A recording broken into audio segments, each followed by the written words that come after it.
Yes, it'd be really helpful if you could explain, what is a prenuptial agreement?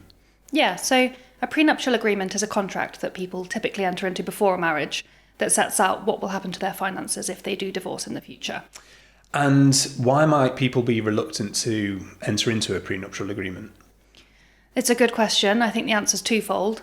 So firstly, there's an emotional aspect to it. Yeah. People who are getting married and planning a wedding don't really want to be considering a potential divorce. The other aspect, I think, is legal. So people don't fully understand whether prenuptial agreements are binding and their legal effect. Well, and are they binding in England and Wales?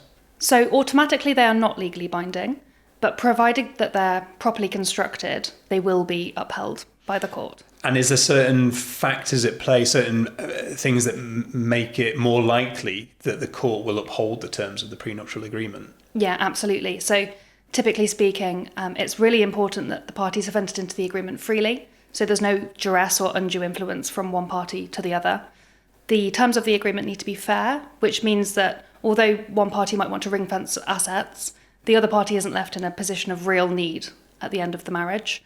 And it's really important that both parties fully understand what they're entering into. So it's important that they obtain independent legal advice before signing the agreement. Yeah.